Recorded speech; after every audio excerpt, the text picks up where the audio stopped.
ഈശംഷിഹായിക്ക് സ്തുതിയായിരിക്കട്ടെ. തപസ്സുകാലം ഇന്ന് നമ്മൾ ധ്യാനിക്കുന്നത് യോഹന്നാന്റെ വിശുദ്ധ സുവിശേഷം 4-ാം അധ്യായം 43 മുതൽ 54 വരെയുള്ള വാക്യങ്ങളാണ്. ഇന്നത്തെ സുവിശേഷത്തിൽ യേശുനാഥൻ ഒരു രാജസേവകൻ്റെ മകനെ സൗഖ്യപ്പെടുന്നതിനെ കുറിച്ചാണ് നമ്മളോട് സംസാരിക്കുന്നത്. അപ്പോൾ ഈ സുവിശേഷ ഭാഗത്ത് യേശുനാഥനെ അരോചകപ്പെടുത്തുന്ന ചില കാര്യങ്ങളെക്കുറിച്ച് സുവിശേഷകൻ സംസാരിക്കുന്നുണ്ട്. ഒന്ന്, സ്വന്തം നാട്ടിൽ യേശുനാഥൻ അപമാനിക്കപ്പെടുന്നുണ്ട്. അവിടുന്ന് സ്വന്തം നാട്ടിൽ തിരസ്കരിക്കപ്പെടുകയാണ്. പിന്നീട് അവിടുന്ന് ഗലീലയിലേക്ക് വരുമ്പോൾ അവിടെ ചില ആളുകൾ യേശുനാഥനെ കേൾക്കാൻ വരുന്നുണ്ട്. അതിൻ്റെ കാരണം പറയുന്നുണ്ട്.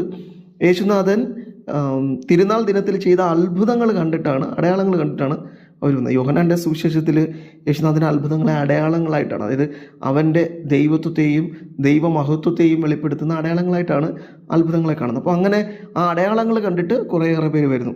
അപ്പോൾ അങ്ങനെ യേശുനാഥൻ വരുമ്പോഴാണ് ഈ രാജസേവകൻ, അദ്ദേഹം കഫർനാമിൽ നിന്നുള്ള മനുഷ്യനാണ്, അദ്ദേഹം തൻ്റെ മകന് വേണ്ടി മകനെ രക്ഷിക്കണമെന്ന് യേശുനാഥനോട് പ്രാർത്ഥിക്കുന്നത്.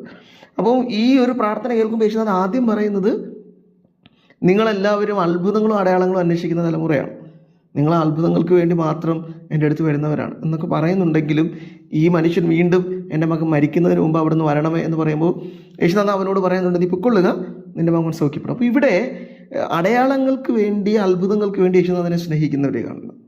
പക്ഷേ ഈ രാജസേവകൻ യേശുനാഥനെ വിശ്വസിക്കുന്നുണ്ട്. അവിടുന്ന് പോകാൻ പറയുമ്പോൾ അവൻ വിശ്വാസത്തോടെയാണ് പോകുന്നത് എന്നാണ് സുവിശേഷം രേഖപ്പെടുത്തിയത്. അവൻ വിശ്വാസത്തോടെ പോകുന്നത് കൊണ്ട് അവൻ്റെ മകൻ സൗഖ്യപ്പെടുന്നുണ്ട്.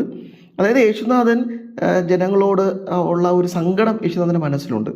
ഇവർ യേശുനാഥൻ്റെ അടുക്കലേക്ക് വരുന്നത് സ്നേഹം കൊണ്ടൊന്നുമല്ല, കുറേ കാര്യങ്ങൾ നേടാൻ വേണ്ടിയാണ്. എന്നിട്ട് പോലും അവിടുന്ന് അത്ഭുതം ചെയ്യുന്നുണ്ട്. കാരണം യേശുനാഥൻ്റെ അത്ഭുതം എന്ന് പറയുന്നത് അത് ദൈവമഹത്വത്തിൻ്റെ അടയാളം മാത്രമല്ല, അവിടുത്തെ സ്നേഹത്തിൻ്റെ ഒരു പ്രവർത്തനം കൂടെയാണ്, സ്നേഹത്തിൻ്റെ അടയാളം കൂടെയാണ് അവിടെ നിന്ന് ഈ അത്ഭുതങ്ങൾ പ്രകടിപ്പിക്കുന്നത്. അപ്പോൾ യേശുനാഥൻ്റെ സങ്കടം ജനം അവനെ സ്വീകരിക്കുന്നതും അവനെ അടുക്കിലേക്ക് വരുന്നതും അത്ഭുതങ്ങൾക്കും അടയാളങ്ങൾക്കും വേണ്ടിയാണ്. അവന് വേണ്ടി ആരും വരുന്നില്ല അവൻ്റെ അടുക്കിലേക്ക്. തപസ്സുകാലം നമുക്ക് നൽകുന്ന ഒരു സൂചന ഈ ഒരു ചിന്ത നമുക്കുണ്ടാവരുതെന്നുള്ളതാണ്. എന്തെങ്കിലും കാര്യസാധ്യത്തിന് വേണ്ടി ദൈവത്തെ സ്നേഹിക്കുന്നവരോ ഈശോയുടെ അടുക്കിലേക്ക് പോകുന്നവരോ ആകാതെ ഈശോയ്ക്ക് വേണ്ടി ഈശോയെ സ്നേഹിക്കുന്നവരാകണം. അപ്പോൾ തപസ്സുകാലം നമ്മളെ സ്വാഗതം ചെയ്യുന്നത് അതിനു വേണ്ടിയാണ്. കാരണം നമ്മൾ ഇന്ന് ഈ പുണ്യമാസത്തിൽ അല്ലെങ്കിൽ പുണ്യ ദിവസങ്ങളിൽ എടുക്കുന്ന ഓരോ പ്രായശ്ചിത്ത പ്രവൃത്തികളും പ്രാർത്ഥനയും ഉപവാസവും ഒക്കെ യേശുനാഥനോടുള്ള സ്നേഹത്തെ പ്രതിയാണ്. അവൻ എനിക്ക് വേണ്ടി മരണമടഞ്ഞു, എനിക്ക് വേണ്ടി പീഡനങ്ങളേറ്റു. അപ്പം അവൻ്റെ പീഡനങ്ങളോട് ഞാൻ എന്നെ തന്നെ ചേർത്ത് വയ്ക്കും. ഇത് എൻ്റെ കാര്യസാധ്യത്തിന് വേണ്ടിയോ എനിക്ക് എന്തെങ്കിലും നേടാൻ വേണ്ടിയോ അല്ല ഞാൻ കർത്താവിൻ്റെ കൂടെ ഞാൻ മുന്നോട്ട് പോയിക്കൊണ്ടിരിക്കുന്നത്. അവനോടുള്ള സ്നേഹത്തെ പ്രതിയാണ്. ഇതാണ് യേശുനാഥൻ നമ്മളിൽ നിന്ന് ആഗ്രഹിക്കുന്നത്. ഒന്നിനും വേണ്ടി അല്ലാതെ അവിടത്തേക്ക് വേണ്ടി അവിടുത്തെ സ്നേഹിക്കുന്ന ഒരു തലമുറ. അപ്പോൾ ഈ തപസ്സുകാലം അതിനുള്ള ഒരു കാലമാണ്. അപ്പം യേശുനാഥനെ അവന് വേണ്ടി സ്നേഹിച്ചുകൊണ്ട് മുന്നോട്ട് പോകാൻ, അവൻ എനിക്ക് വേണ്ടി നൽകിയ സ്നേഹത്തെ ധ്യാനിച്ച് ഈ തപസ്സുകാലം പൂർത്തീകരിക്കാനുള്ള കൃപയ്ക്ക് വേണ്ടി പ്രാർത്ഥിക്കാം.